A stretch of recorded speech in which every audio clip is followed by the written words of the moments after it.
sunshine fading from your stare.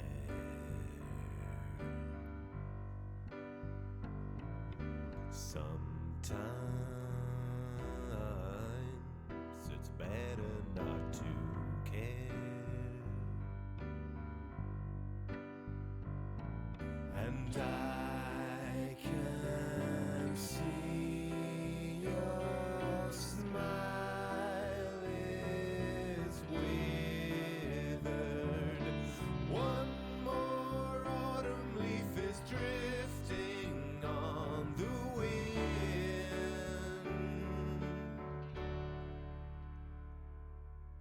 Innocence is wasted, and I'm so sorry that you never can replace it. The darkest road ahead, you're gonna have to face it, 'cause I can't always be there. For now I'll do the best I can. You feel it on the wind.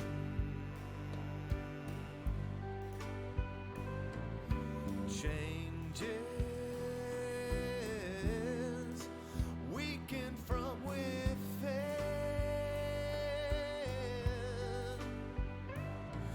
and I can take your hand and guide you, but hope is all that I can leave you on your way.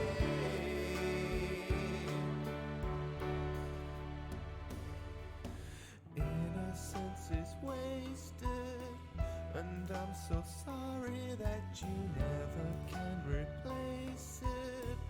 The darkest road ahead, you're gonna have to face it, 'cause I can't always be there. For now I'll do the best I can.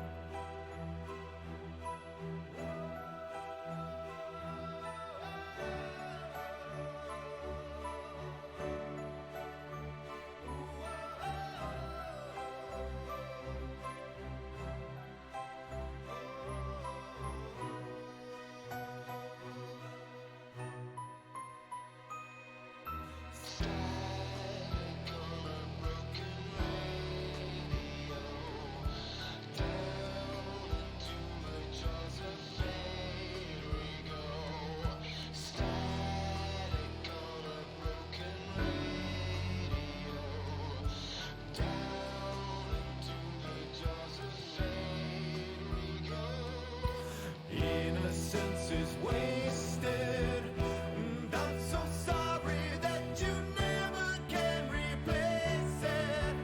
The darkest road ahead, you're gonna have to face it, 'cause I can't always be there.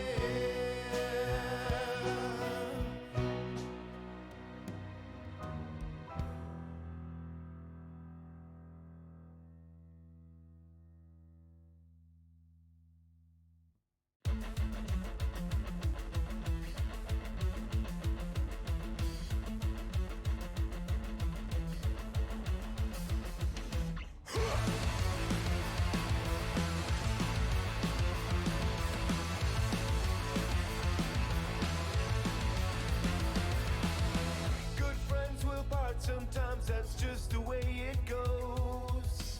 Don't waste your life banging on doors that have been closed. Sometimes the ones you trust the most will let you down. Life doesn't hold back when it's kicking you around. You've lived a little, loved a little, tasted bitter heartache. You got to just forget the ones who hurt you for your own sake. If they can't see it your way, walk through that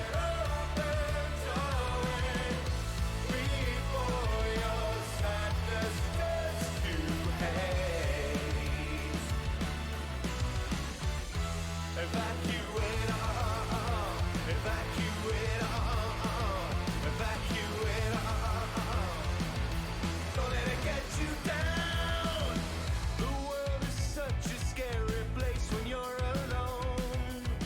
You're on an empty stage, you got no microphone. But don't you hide behind the curtains in the wings. Step out into the lights and let them hear you sing. You've laughed a little, cried a little, now you know the danger. Hello, everyone. Welcome to game number 1 between ICC Kawaii and TRSG Spice. I am joined tonight by Mrs. Jacqueline Hyde. Hello. Hello, how are you doing? Doing pretty fantastic. It's Monday evening, and we're actually playing on my favorite map. Everyone hates it when I say that because they hate this map because they're haters. Is it Monday? Am I losing my mind? Oh, is it? Wait, it's Tuesday. Okay, yesterday didn't happen. Yesterday I was distracted all day. I was about to say, woman, you offered me Tuesday.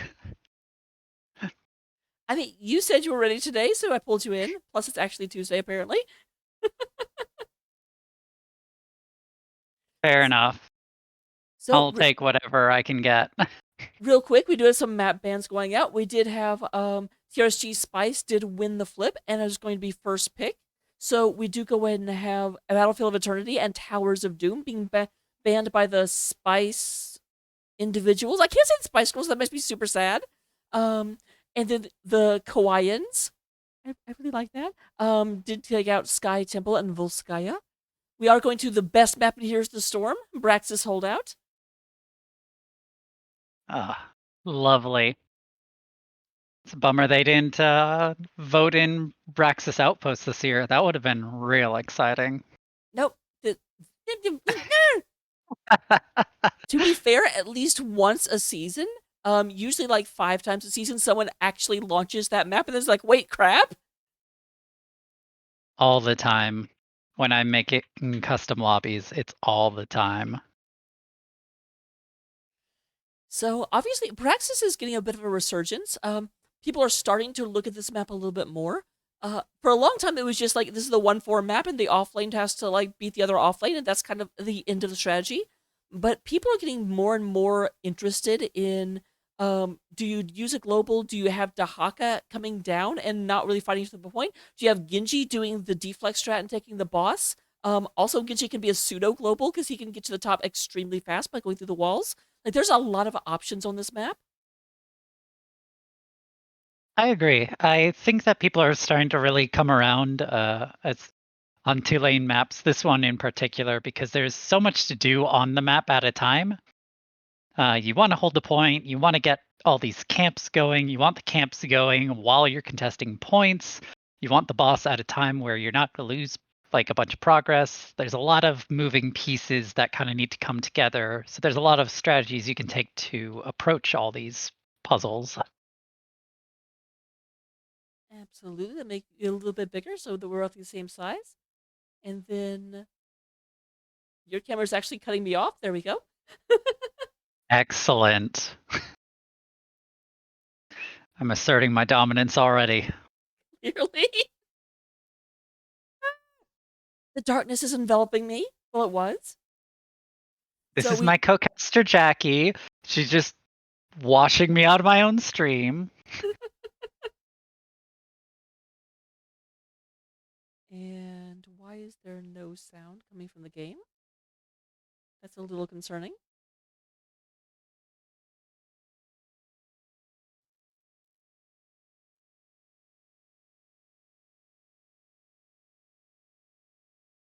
All right. Well, the first ban is Anduin.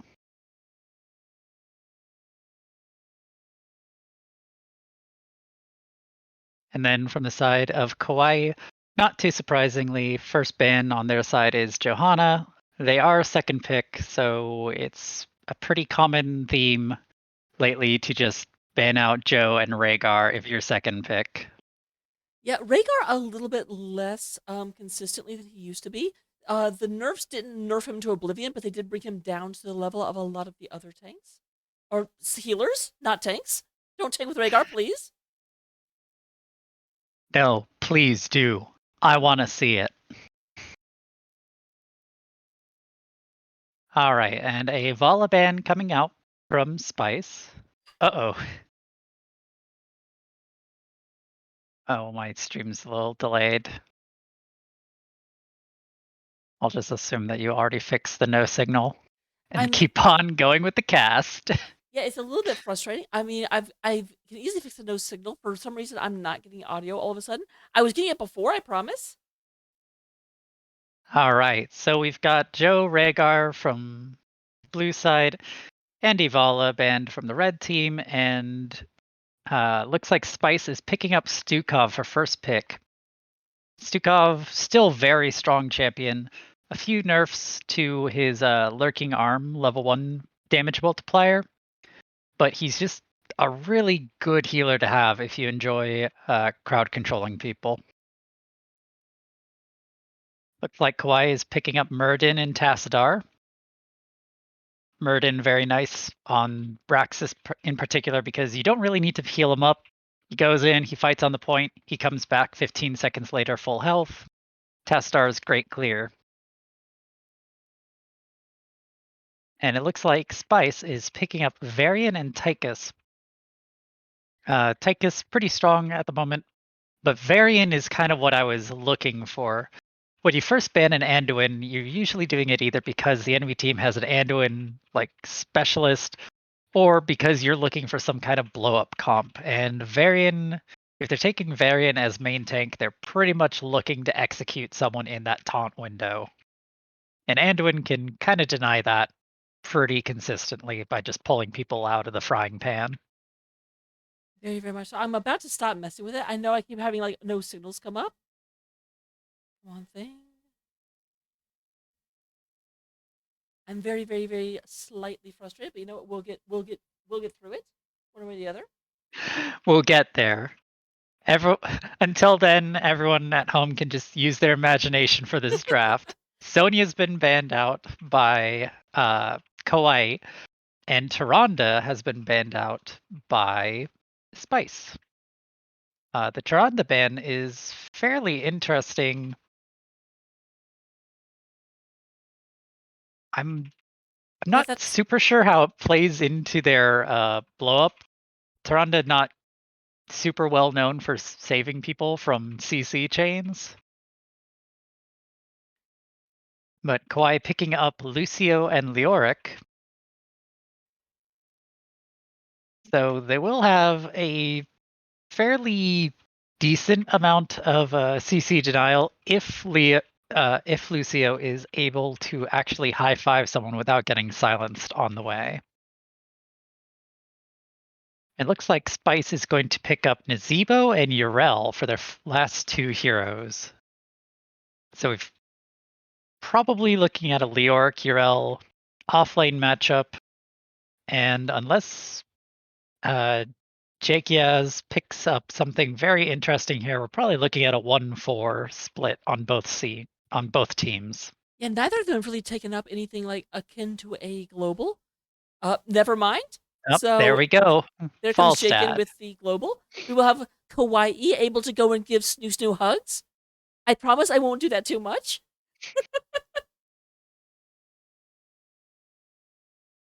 Okay. So yeah, my best. I don't think I'm actually going to be able to get sound back for this. I don't know why. For some reason, Oh no. Heroes refuses to acknowledge the fact that there's other sound channels. It's just like, I'm set to the default. I'm like, well, but I'm not hearing anything. So between game 1 and 2, I can restart the HOTS client and we'll be able to do fine. But I do think being able to see the whole game, even if we don't have sound, is better than me trying to disconnect and reconnect. And also probably better than me trying to make weird sounds myself. Every time Falset throws a Q, you just hear me screaming, kaboom! I mean, I do that when I actually play. I don't announce to my team that I'm using Leap. I just simply go, oh! It's a pretty effective strategy. If people weren't ready, they'll wake up then. Anyways, what draft do you like here? I mean, definitely the Kawaii draft. The fact the Falstad is a great damage output and gives them extra ability. I do think Leoric is a good match into Urel. There is a lot of things here, so Urel will get some value. but she doesn't have a good way of actually stopping Leoric from being able to drain hope, unless she saves her E out. And without Stomp, a lot of her damage potential goes down.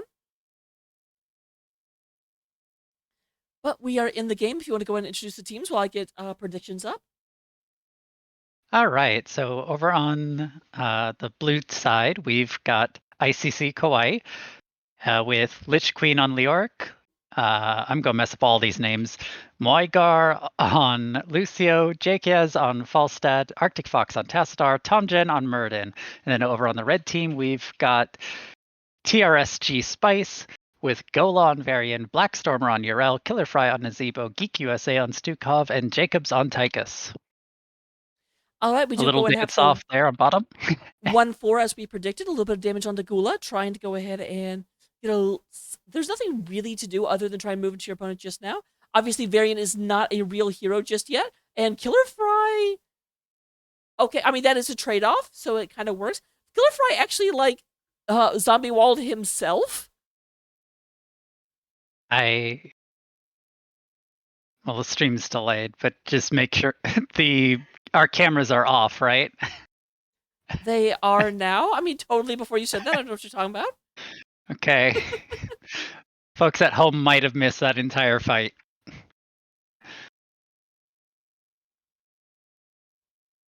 It wouldn't be a rocket cast without technical difficulties. We do have Tomjin moving into the front. Gula is. I gotta tell you, this Nazebo is messing with his own team. Just zombie walled the Gula.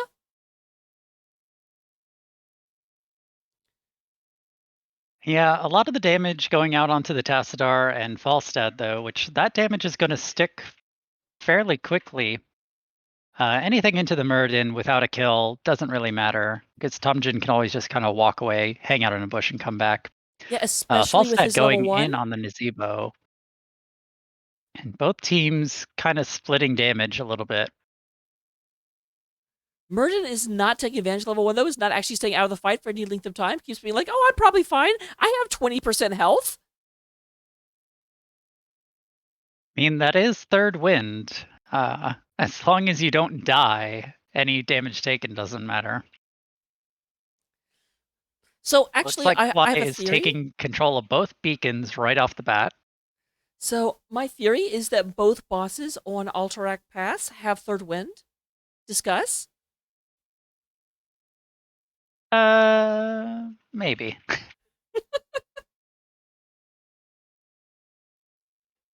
So we do go and have Arctic Fox moving back. It does look like we're going to go and have TSRG Spice takes the top point. There Big is a taunt throwback. onto the Muradin, but not quite enough damage in range to actually get that finishing blow. This is kind of what I was a little concerned about by the Nazebo pick here into this team. He is going Blood Ritual, he is going Spiders, but Nazebo's burst potential in a kill comp like this, not the largest. We do have Black Stormer Once taking again, the top point back. Lich Queen is moving back down there, but they do control bottom, so they will get some channel progress. Although not a lot. Gula taking a lot of damage. Jake moving forward. You hate to see it when you see the zombie wall come up in the middle of the Tastar storm. The zombies are like, haven't we suffered enough? So Spice is going to get this camp out, but they did have to go back, and they don't have control of either beacon, so they're losing a lot of channel here. And since they don't have their tank or healer nearby, they're pretty much going to lose this camp for free here. Yep, Gula moving back up to Hamjin there to start that off. Varian does have taunt at this point, so he's an actual hero. There's the silence. A lot of damage going into Tomjin, but kind of like we said, just not enough burst potential to actually get the dwarf out. Needs to go down about 400 health. Yeah, it looks like the Tychus kind of diverted to play with other members of the team there. It looks like Falsad flying up to secure this top beacon with Leoric. Leoric recalling. Just doing a little tag out there. As long as you can take one of the beacons, you can kind of rotate people in and out. Absolutely.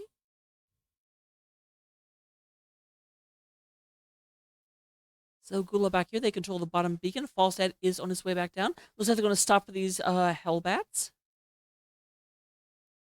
Gula went ahead and ran forward, but a quick barrel roll means you can't taunt. Kind of reminds me of being a kid and playing like cops and robbers, where you're just like, no, I'm not in range of that. You can't shoot me.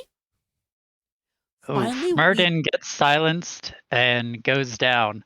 The Lucio boop comes out to hit the wall, but comes out just a little bit too late. That's kind of their only saving grace here, which is that Spice's comp really depends on this Nazebo wall into Stukov silence. But when you have Lucio, if Lucio's outside of that wall, he can basically just boop all the zombies away, and then they don't have that CC chain anymore.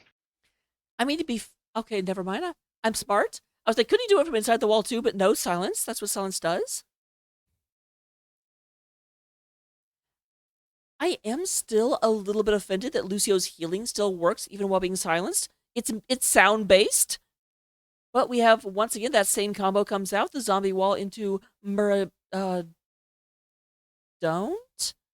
I tried to make a pun there and it didn't work. Meanwhile, Leoric desperately trying to take back top.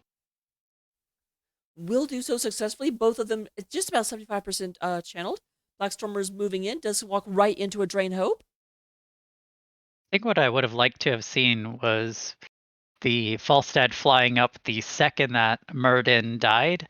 That way they could just immediately retake top beacon, and then they wouldn't have lost 50% channel there. Yeah, it does have fly up right now. I'm not 1,000% sure it was up then, but I feel like it probably was. There's another silence coming out on Tomjin. They're getting much, much better at pressuring this Murder. For a long time, it seemed like they just didn't have the damage to get him down, and that has definitely changed.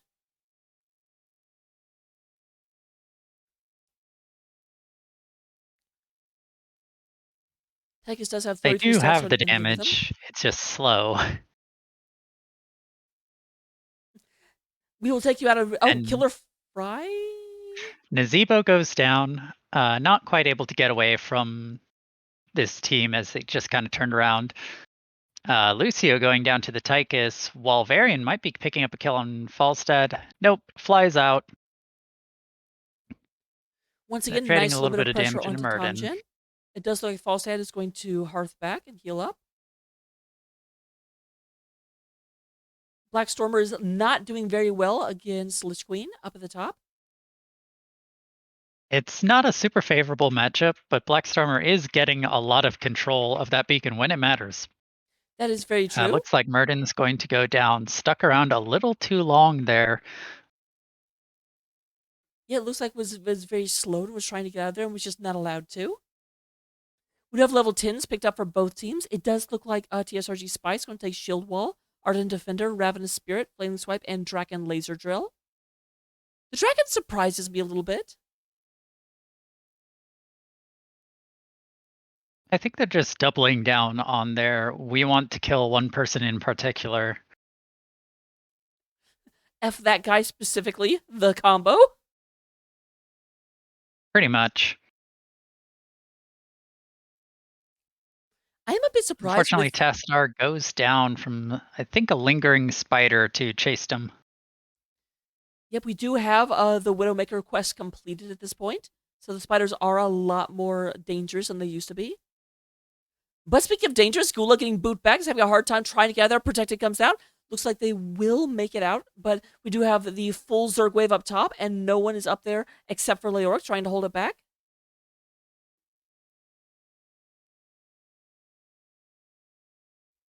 I think the Leoric's going to struggle to clear this wave super quickly. Tassadar running up to help. Kawaii's wave down bottom, not getting a ton of value. Spice is not getting... Well, they might get this fort. It looks like it's petering out there. It's one of those Still, things that's a lot of damage on that fort. So at this point, Uriel can kind of just poke it down to bits. A Gust coming out bot lane to disengage after a quick pickup on the Varian.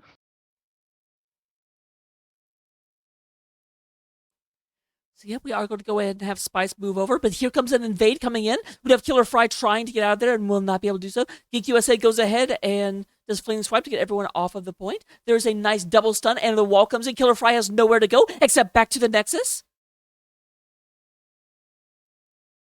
Uriel Blackstormers now in the come middle down, of this but team. oh, and actually just use the does go ahead and use the Ardent Defender.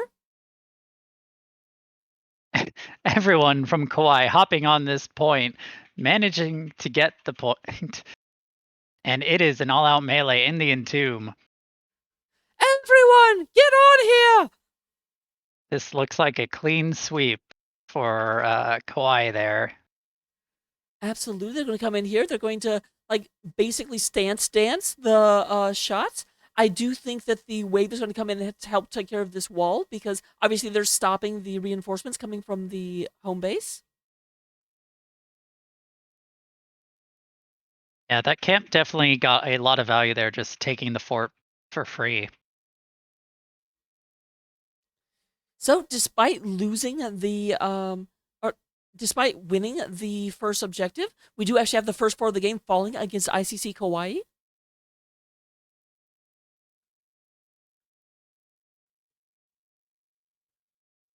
Uriel doing a quick hop out. Lucio getting picked off there. Unfortunate. The quick taunt comes out. And even pseudo worse, we did have Falstad commit the gust in order to save Lucio right after Lucio died, which is obviously not anyone's fault necessarily. It's just unfortunate to see. They're actually going to go and try and pick up this camp. With Lucio down, this may not be the wisest choice.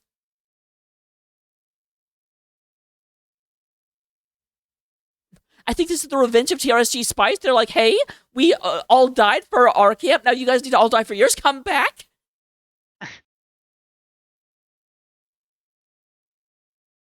Leark isn't going to be up in time. The gust is still down, so they don't really have much in the way of tools to kind of punish that kind of an invade right now.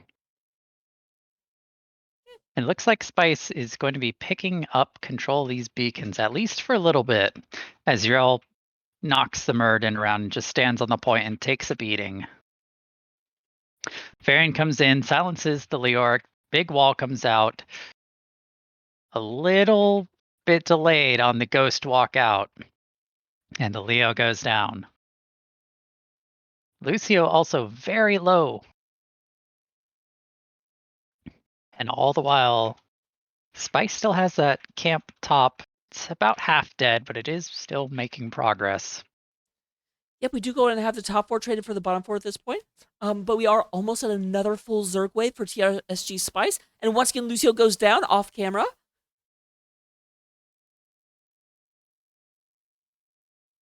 So to go ahead and have everyone kind of moving through, getting this taken care of. I went ahead and added you to the title, although Ektar, I put it in the announcement under hype. You should know these things.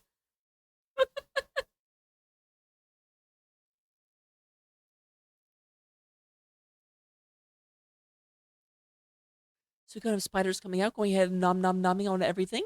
Tanjin going to go ahead and move forward. They're trying to save this fort. This is a bit of a problem because here comes the bottom Zerg wave. Big silence coming out. Is Murden? No, Murden will survive with 400 health. Yeah, unfortunately, I believe it takes 8% in order to retake one of the beacons if the enemy team has both at the same time. So once someone's at that 92% breakpoint, as long as they get both beacons, they've pretty much got it guaranteed that they will get the wave. And at that point, you might as well not even try and contest one of the beacons and just go for a 5-man clear or something. You have to try and take advantage when you can, but that definitely worked out. Oh, big old taunt comes out onto the silence. Silence is going ahead and not letting the Murden get out. There was of course, zombie wall. It's a tracking laser 5 miles behind the entire fight. Another taunt comes out on the Leo, silenced in the wall, and Leo will go down once more. Yeah, this is definitely a big turnaround. Here to soak damage. We had such a good start. Kawaii lost the first objective, came back, took off the first fort. Great fight. And then this happened because it's definitely turning around. Both forts are down, and the first keep is almost gone. Ola's stepping in and getting these big taunts right under the enemy's forts and keeps. And as long as they go out on the Lucio or the Falstad or the Talsadar, they're probably going to die. Yeah, there's not a whole lot of members on the side of Kawaii. They can actually survive a full taunt. Really, only the Murden, maybe the Leoric. Spice gonna rotate over, grab that camp. Both teams on the same tier. Ooh, the Entomb goes out and whiffs. Yeah, both the Entomb and the Wall committed. Although obviously the Wall will be up very, very quickly. This is where I wanted to see Spice re-engage because, like, so many ults are down for Team Kawaii and are just now coming back up. So if they had seen that Entomb miss and just immediately turned around, Wall was down, Entomb was down, Gust was down, Avatar was down, they probably could have just immediately killed that entire team, even with a suboptimal engage. All right, they are now having their own little bush party. Boss is going to be checked. They probably smell. They're actually picking the wrong bush. This could be Oh, tragic. someone on Kawaii, please scout this bush. They're getting ready. Here comes the taunt. Going on to the Leo. Not super effective once that Ghost Walk comes out. And Tomgen getting in there. All right, here is the turnaround. Killer Entomb flies comes on top out. of Lich Queen. Lich Queen is trying to go in, does get an Entomb onto Jacobs. There is the blowout. Goes ahead and gets a lot of people out of there.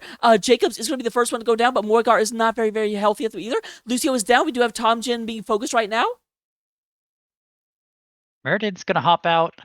There's still that camp ready to be taken for Spice. And another taunt comes out onto Tomgen. Silence comes out just a little too late. But beacons are up, and there's a lot of positive pressure for Team Spice. Yep, Kawaii is having to spend a second to go ahead and get their lanes under control before they can go contest this. They are down their healer, but their opponent is down one of their DPSs.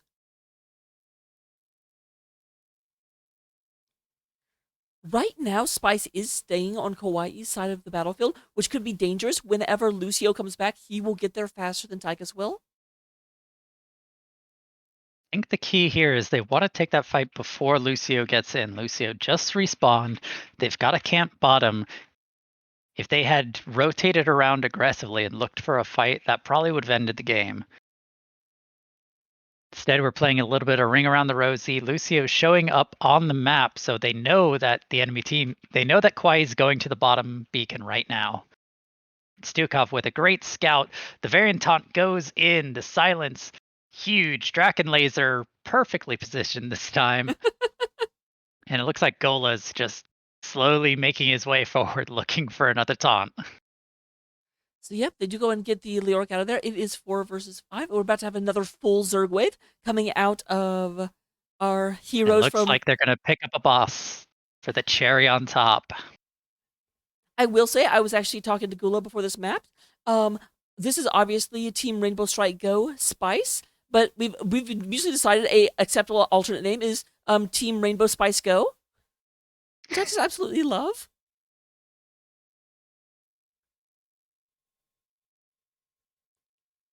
So we do have the boss joining the Zerg wave and just a massive bit of pressure coming across the top lane. This Moment fort, of truth. Vile Infection being picked up by Nazebo. Stacks are not done yet. This is a hard map to stack on. He's at 154, needs another 21 to go. And the taunt comes out, the silence goes out, the gust disengages that whole team, and Urel's just soaking damage. yep, she will never bow to us. You're going to have the Nazebo Slappy Ghost coming Pulsey out comes looking for out. this.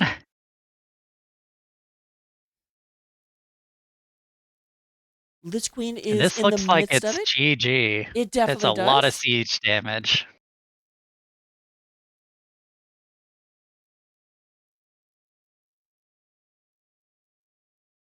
All right, that is game number 1 going to TRSG Spice. Fairly. Hector's Hector's asking what are the odds Varian gets banned in game 2. I think it depends on whether or not Team Rainbow Spice go bans Anduin first, which is usually a fairly telling tale that the enemy team either wants Varian, Diablo, or Stitches. If you see Andy being first banned. I think it also depends if they ban out Stukov, because I feel like either Stukov or Varian cripples that combo. So either one you could get rid of. I personally think Stukov is probably the better ban. I think so too. They've definitely practiced that little maneuver there.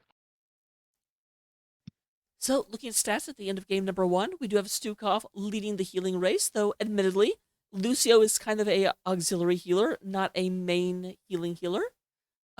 We do have the main damage coming out of Tassar and Falstad, and that ever-important soak, Yrel does outperform Leoric just a little bit. Any talents jumping out at you? Well, I called it out at the end of the game. Vile Infection without stacks. Please, please, please make me happy. If you are at the end of a game and you are looking to win with an objective, don't take Vile Infection if you don't have stacks. Just take whatever your upgraded ult is, particularly if you've got Ravenous Spirit into a team that has a lot of AoE healing, because it reduces healing by a lot, and it does a lot of damage. And with their with their ability to hold someone in one place and then just channel on them, that would have pretty much guaranteed a few kills in that last engagement. I'm a bit surprised that we had Lich Queen go for the Drain build on 13 and 16. Normally, I actually see either the cut damage or possibly the Mithril Mace. This is a build I usually see against characters like Deathwing that is very, very easy to actually complete. I think the Drain Hope is probably fine. She looks like she's kind of committed to the long range Drain. Oh, that's fair. And ideally, she latches on before the engage happens and then can hit the ghost. I think her ideal situation is Varian's running at her, starting the charge, you throw the ghost hand, you hit your Wraith Walk, and both can connect the second that Varian tries to taunt you. And then you're draining as you're soaking up all the damage, and you can just leave the silence zone. All right, that is exceedingly fair.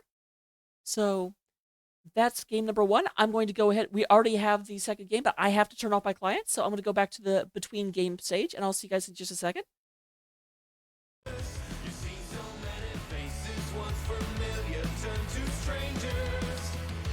If they can't see it's your way, walk through that open doorway before your sadness turns to hate. Evacuate all, evacuate.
the big city, losing all my joy for a life that don't fit me.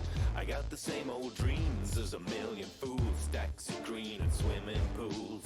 And I used to swear upon wisdom, you got brains to spare, you gotta give some. I get back a flare, my ignition, it's time to ride. When I need to feel alive, I just get in my car and drive. When life it starts to break my stride, I just get in my car and ride. From an open window and a stolen ride came a broken lifter with a fallen bride. And now I walk beside psychotic guides to listen to their whines and maniacal cries. Worship the dollar and cent, white collar descent. You holler and bent over the most tiny moderate dent. In your mountains of gold, accounts that you hold, you wound up an old young blood man. That fountain is cold. And I used to swear upon wisdom, you got brains to spare, you gotta give some.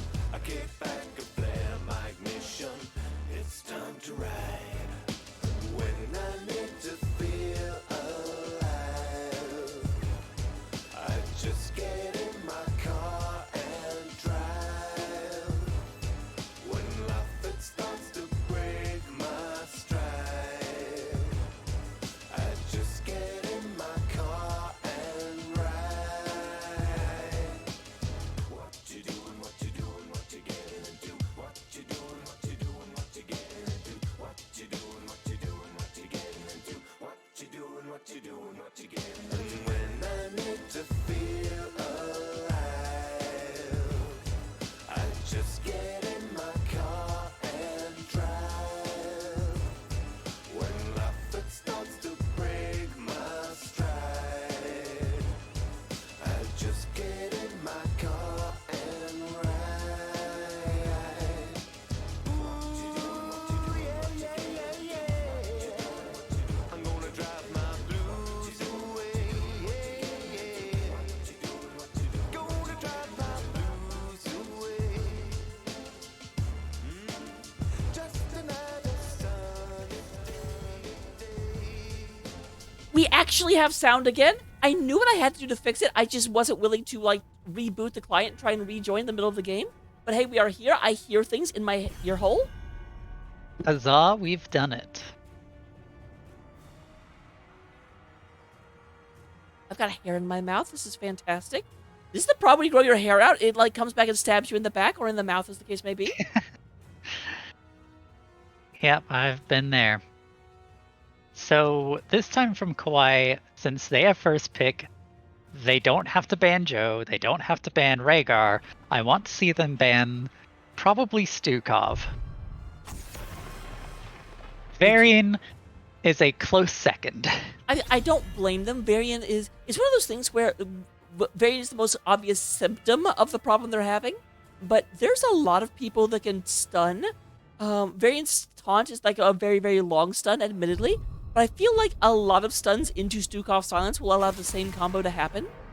So the silence is the big problem. Okay, so Volaban coming out from Team Rainbow Spice Go.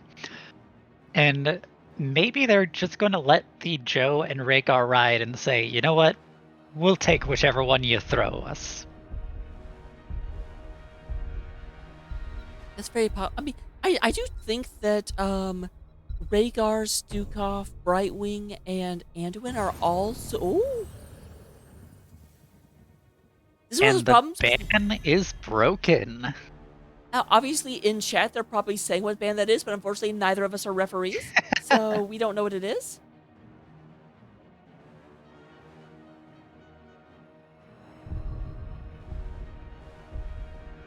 I think, so to comment on chat there, I think the reason I dislike first banning Varian is because Varian has a very, like, this is what you're doing. If you're putting Varian on your team as your main tank, you are doing pretty much one thing and one thing only.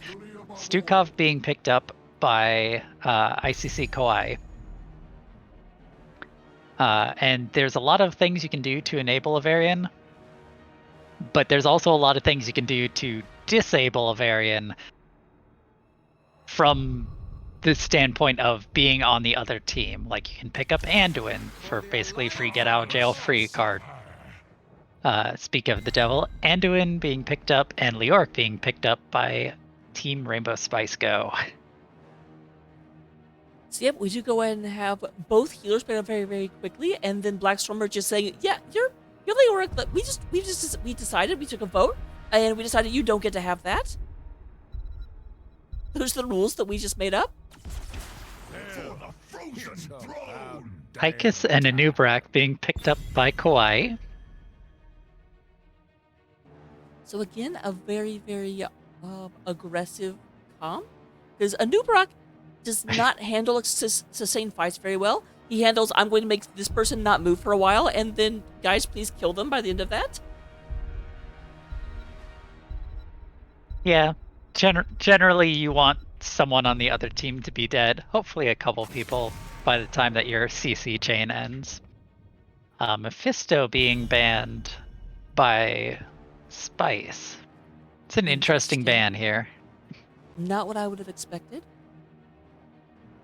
This is a pretty good map to play Mephisto on, but I think that if you've still not taken something like Stitches that counters Mephisto pretty heavily, that there are still options in play to kind of deal with Mephisto.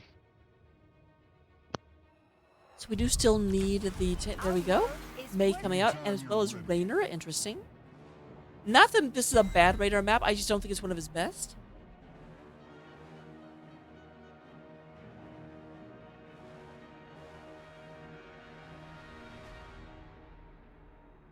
Obviously, Ice is definitely playing the almost the exact opposite comp of what they ran last time, where before they were looking for those clean kills inside one CC chain. This is a little bit more sustained poke.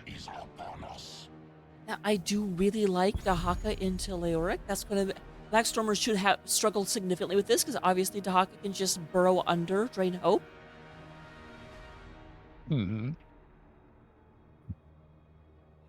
May is going to be interesting. I don't think Anubrak will have a lot of success into May, but obviously Anubrak can tunnel past and look for either Raynor or Anduin or the other DPS. That is going back to Nazebo again.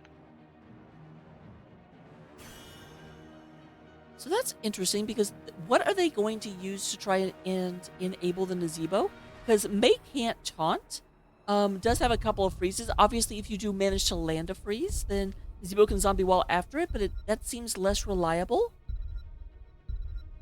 I think the Nazebo is fine here. Nazebo does a lot of very sustained damage, and once you kind of land it, any kind of slow or disabling effect is going to pretty much guarantee that it's going to go out in the form of spiders. Also, it makes zombie walls much easier to land, and zombie walls can kind of synergize with the May.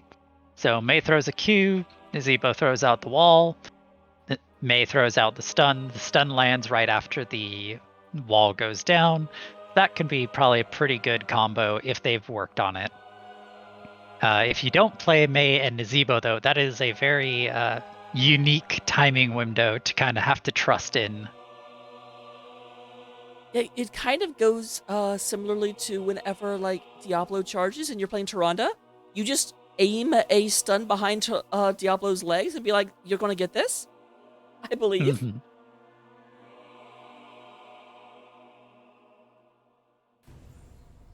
But we are into the game right now. I actually already have the position up, so I don't have to ask you to do all of the work. So coming out on the side of ICC Kawaii, we do gonna have Lich Queen on the super adorable pink Dahaka.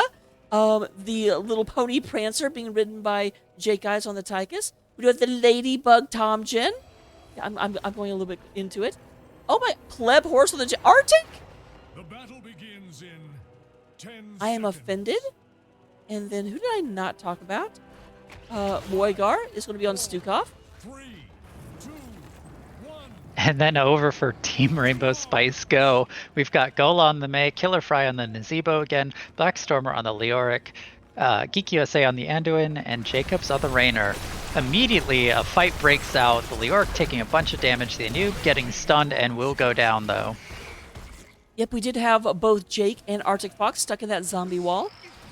7 stacks Dahaka already still on. has not taken a level 1 talent. Maybe that was the deciding factor. We may never know. Blackstormer looking not too good for wear at the moment. Lich Queen moving forward. Does eventually settle on tissue regeneration, so the slightly more tankier Dahaka build.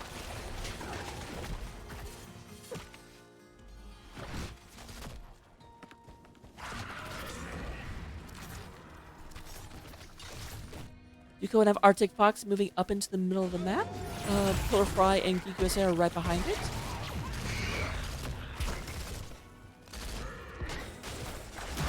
Looks like Kawaii is going straight for their camp, and Spice a little bit slower, but doing the same. May actually stepping into the bottom lane to soak and push the lane a little bit. A little unusual to see both tanks showing in the bot lane while their teams are doing camps. Especially with how aggressively they were willing to invade one another in the previous set. Yeah.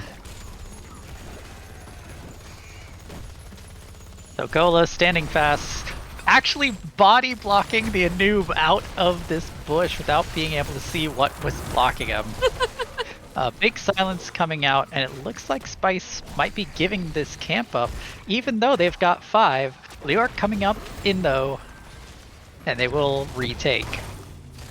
Yep, I was going to be very surprised if they actually full backed out the second that Leoric showed up. I do like the fact that Kawaii ended up backing out as soon as they saw Leo show up. They're like, oh, we are outnumbered at this point. Although technically Dahaka could have come down, but I think they were just like, it's too close.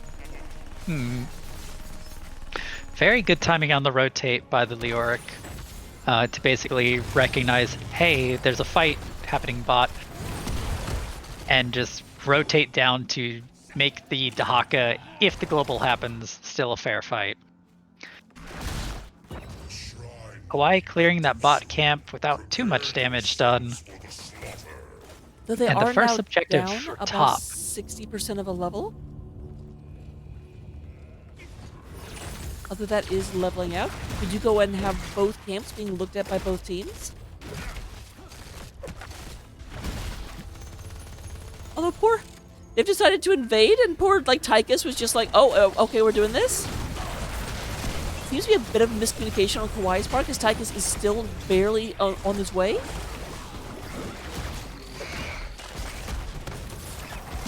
Oh no. Taka is about to go down. Gets caught by the stun. Stukov looking a little low. Tychus a little low. That does look like that's going to be it for kills. Raynor hanging out mid, inspiring the wave. Looking to clear and get a little bit of push power before he leaves, maybe. And Jaina looking to match, while Leoric takes top objective. Yep, Blackstorm, we're going to get this very, very quickly, because obviously 2 out of the 3 swipes of Leoric's mop are area damage. That is 66%, so all of you can be impressed by my caster math.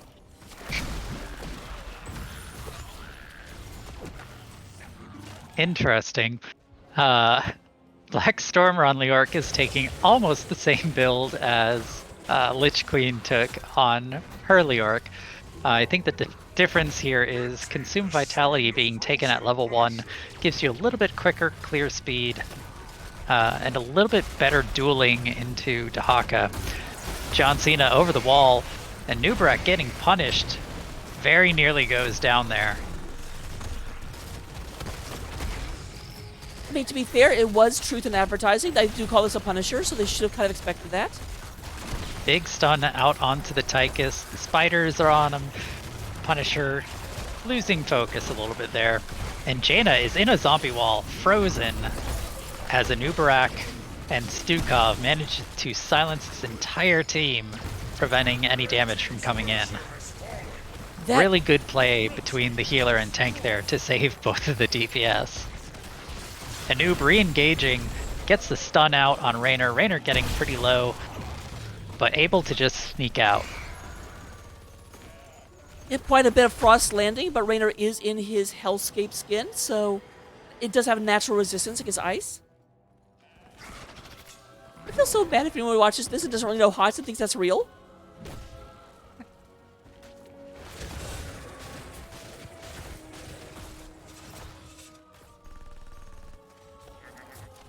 Kawaii Yeah. looking to invade on this camp here. They have all 5. Leo is still top. And just finished showing on the map, so they are going to get this camp. Yep, right now we do have TRSG Spice in the lead to get to 20, or to get to 10s. Although technically, yes, also 20s. That's how that works. True.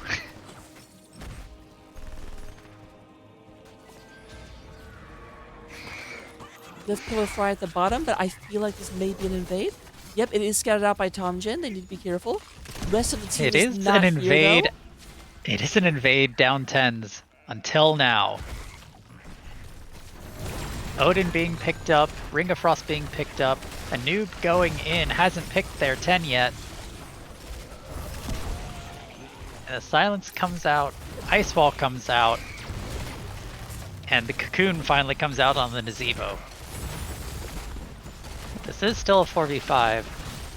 Jaina getting a bit of Blizzard in, the Drain goes out, and Jaina going to go down. Yep, StarCraft Hero managed to kill off a Warcraft Hero because StarCraft's the better franchise. Confirmed.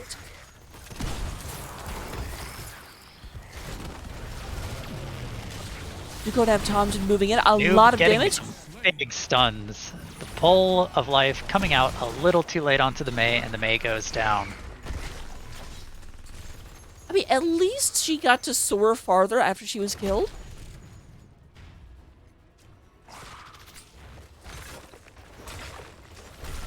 Clearly We relevant are to something. just kind of having a grand old time top. It's a battle of the behemoths. Shrine will be ready soon. You have a Mortar Punisher Shrine coming up at the bottom. Both teams level 11 currently. About the same. A slight advantage for Spice.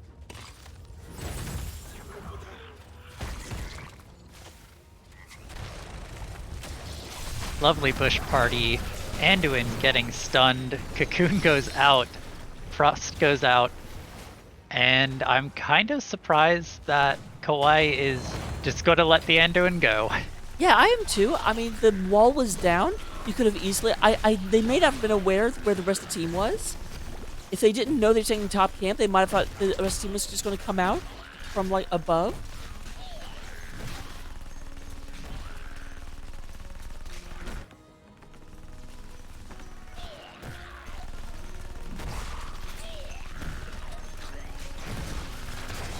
Mei stepping in. Leo getting pulled. A huge ice wall. 2 people trapped. The blizzard comes out. Both the Stukov and the Tychus getting in this entomb.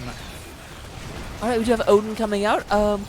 Gula moves forward. We do have Blackstormer. Death to the dinosaurs. That's how evolution happened. And the Nazebo ultimate just kind of ripping through that team there. Yeah, the really, really good job on the Entomb. Just kind of keep everyone... It was the freeze and the Entomb where they couldn't move, and then the spooky ghost just went slap happy. A noob getting very low. Oh! Raynor almost gets the kill with the Q there.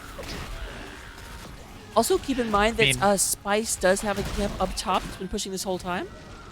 Yep, I was just about to mention that. And they've pulled out another Punisher. So, first 2 objectives going over to Team Spice. Punisher hopping on the Anub. Anub able to burrow out. I think I would have liked to see the burrow come out before the Punisher lands. That way you can drag the Punisher to the next wall and hopefully make a stand there instead. Jaina just getting pummeled. Spiders picking up the kill. Yeah, that Punisher was very, very upset with Jaina.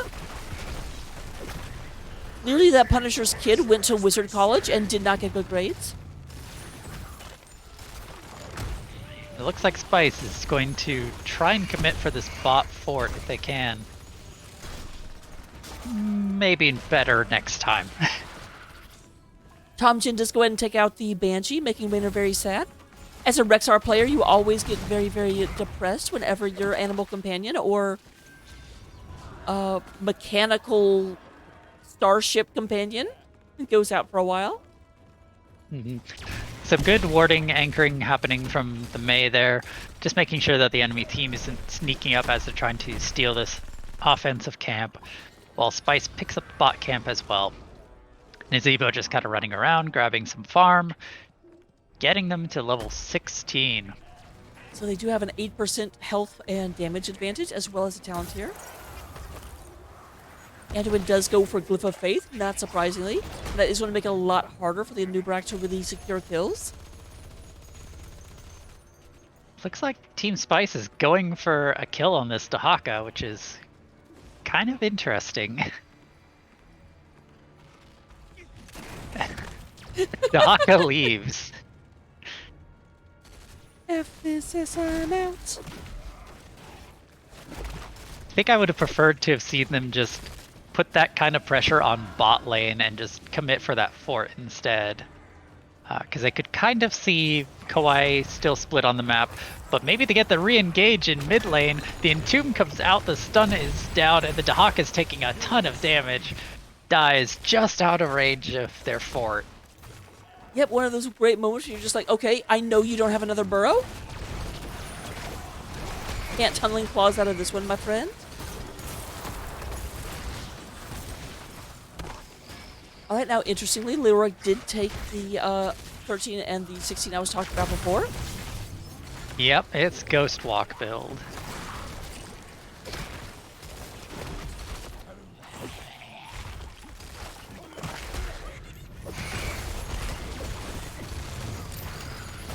Ice Wall comes out, Yep. but doesn't catch anyone. Maid just kind of popping in, gets cocooned. Not a lot to act upon that cocoon with, though. That was interesting. I'm surprised the silence didn't come out, like, well before that. I think even if it did, it wasn't super... There wasn't a lot to be done there with that cocoon. This is super dangerous for Golo, though. All alone, no Anduin in sight, and Mei is going to go down. Yep, I wonder if So- anything is this bush. It's the entire U.S. Army. Yeah. So remember, if you're playing a hero that has ranged abilities, check ahead of you in case that happens. And if you're not playing a hero with ranged abilities, you probably shouldn't be the one in the lead when walking around the map. True. Ghost Walk coming out. They're looking for a big collapse with a light bomb. Entomb just a little off, but does set up a nice wall. Ring of Frost going down, not landing very much, and the Nazebo Ghost chasing down this team as they're all slowed by the Lure, just ghost walking over and over again. And Spice is going to turn this fight around 4v5. Well, Yeah. 4v4. I'm kind of I astounded don't know if the because Dahaka dig was up.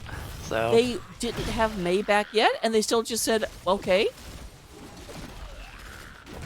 well, you can use Leoric as a primary tank, and that's pretty textbook of how to do it. You get a good pin position where you can entomb, and if the entomb hits, perfect. Whoever's in the entomb is definitely dead. And if it doesn't hit, you've still blocked out everyone's exits. And then Leoric just runs around in circles, debuffing everyone with the level 16 and level 13 ghost traits. 50% damage, or 50% less damage being dealt from 13. Oh no, Dahaka getting walled in here. The entomb comes out again. Not a lot of damage follow-up this time though, but it is enough. Yeah, we do have the Punisher being distracted. Did go down in order to play with Tychus. And it looks This like Spice trying to pick up enough kills here to end. Yep, I would say they need one more. Not that one. Unfortunately, they are losing their Mei. They do pick up the Jaina though. And the Anub is now in trouble, gets pounced on by the Punisher, and this might be game over. Yep, only Odin is up. Owen is shelling from the safety. Yep. We are down to 30% of health on the 4. And that looks like game.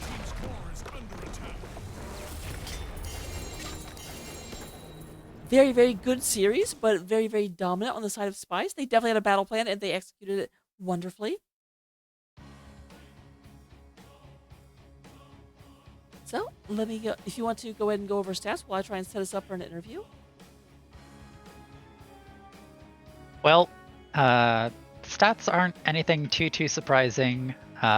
Raynor and Tychus both kind of topping out damage for each team as far as hero damage goes, and Nazebo picking up a lot of siege damage for Team Spice. Nothing too crazy. These are all kind of what you expect to pick up. The talents and the actual actions taken by players in the game are what really stood out to me. If you are in this div or divs like it, Team Spice just put on a clinic of how to tank and offlane together. So this is really good for folks to be watching. Mate kind of stepping out, putting up some vision on the map. Lurik saying, hey, you know what? I can be a tank here, and I can get this engaged for us. Let's go. 100%. Like, a lot of... Actually, let's duck into a lobby real quick. I'll be in lobby 2.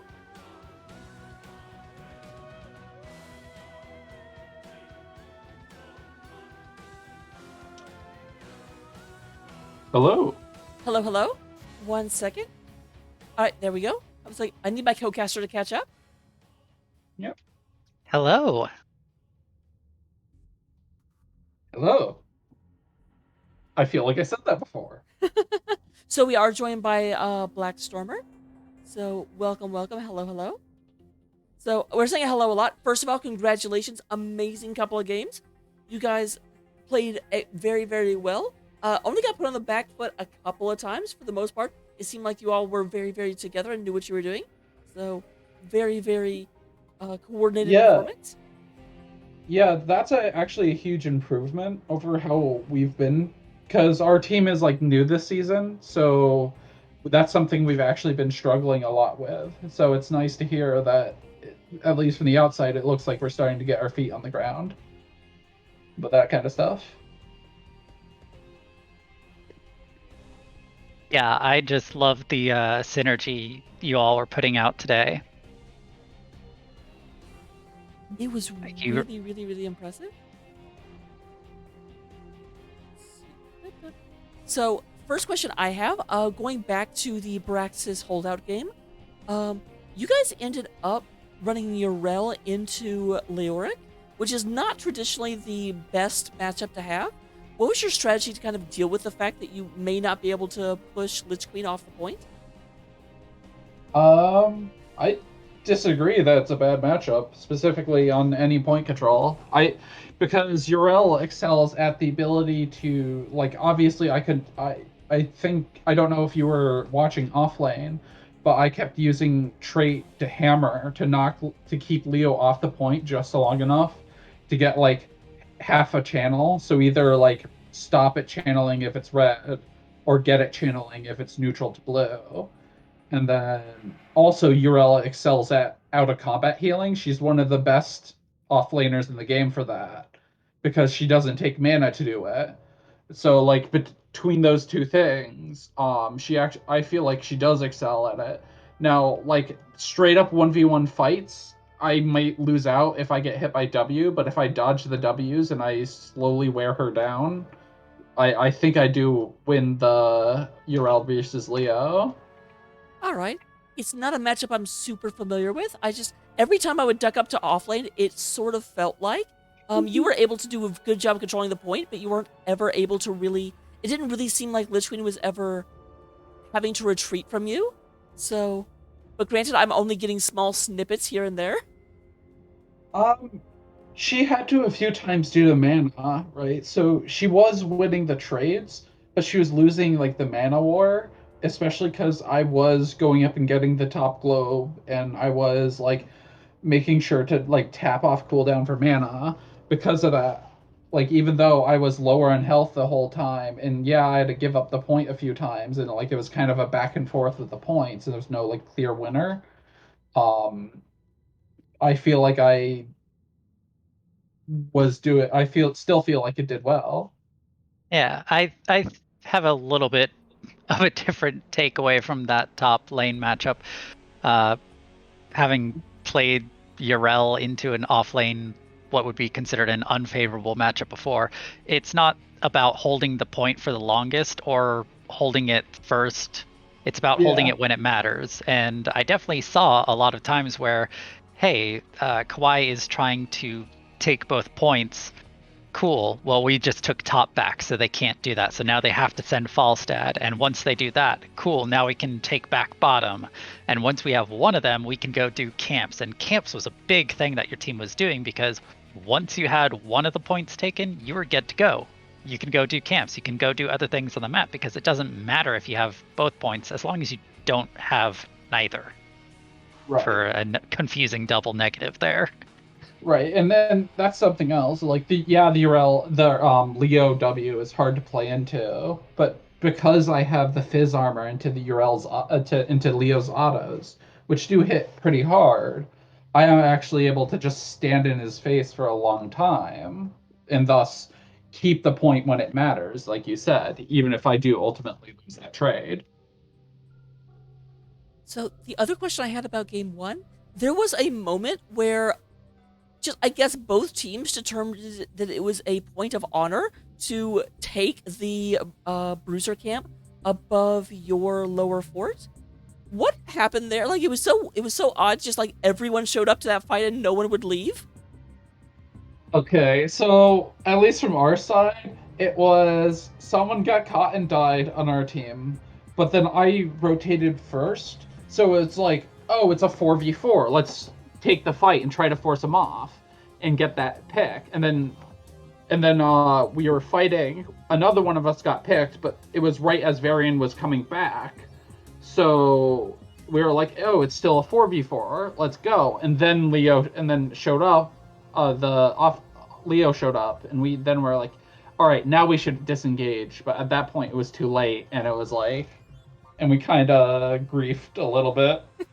That not not our proudest moment, but Oh, it ended up working out. Obviously, that was the last point you were really on the back foot. After that, it seemed like you guys like rallied and came back together and took almost everything on the map. It felt like so. Definitely a moment yeah. to focus, but you did. I do want to shout out our Stukov for that like last blind W into the bush, hitting both the Yes. enemy front line. That I do want to give that a shouted. shout out. I think I shouted the second it happened because I saw the Bush party happening and immediately Stukov with an amazing, wonderful bit of scouting. I think that was the like you were saying like we were starting to turn things around. I think that was the real pivot point. Like even if it was in our favor, that really pivoted to a we have to try to not throw our lead at this point moment, like game, right? Like a slightly winning game to a we have it won as long as we don't throw game, if that makes sense.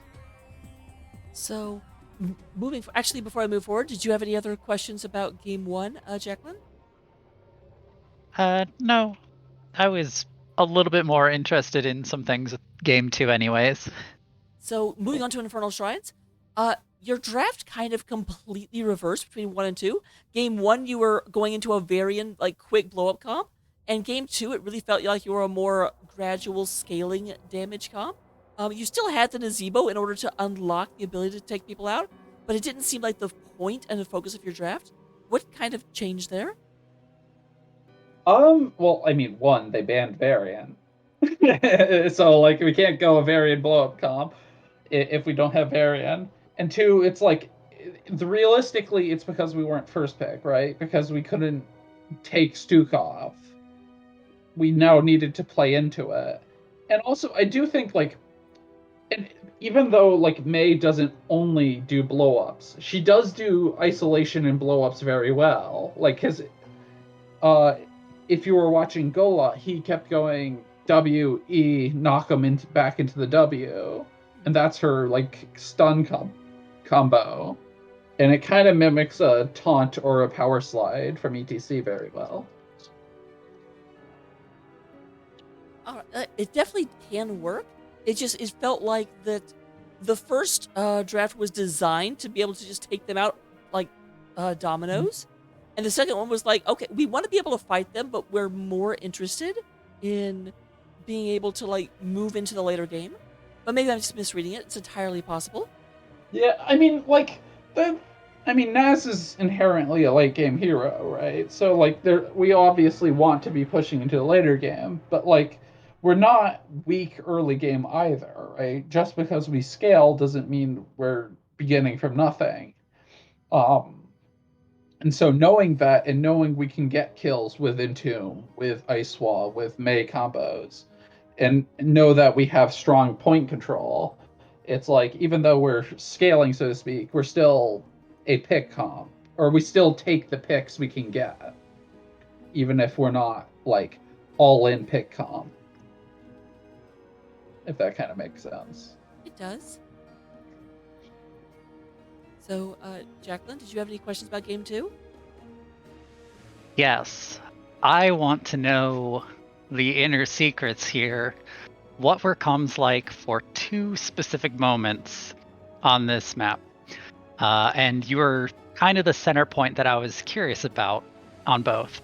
The first one was the engage on the refuted invasion on bottom camp.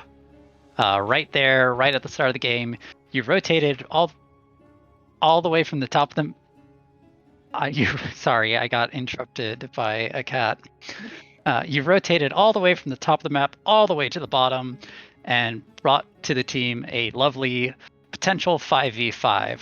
What was the call like on that? Were you just like, hey, I just finished middle, or hey, I'm coming down for this bot camp? Like, what was that? So I was looking to. I said I have middle for. I have prio to like look at their camp, but it's like, oh, we don't have it. So I'm like, all right, cool. I'm gonna go top, and he's like, wait, we need help bottom, and so I immediately turned from like middle lane and just booked it bot, and I just I don't know, maybe a fresh health bar just scared them bot, and we could just take the point with me standing on it. Yeah, Also, I I don't was. think it was a 5v5. I think it was a 5v4. I think Dahaka hadn't Z'd in until after I showed up. Yep, And that's after it. we got a point. The big thing is whenever you're playing up against a Dahaka, your team has to kind of treat any engagement that hasn't happened. Any engagement that happens at least a minute since the last time you heard Dahaka digging, you have to kind of go into it assuming it's a 5v5. So the whole rotation where you came down probably is what got them to not send the Dahaka down to force that. But it was just such a perfect little show up time. I mean, there's also something to be said is that Dahaka can't mount, so he's pretty slow. So if we do force the Z and force the 5v4 and then get away alive, we win super hard because he's missing one or maybe more waves of XP.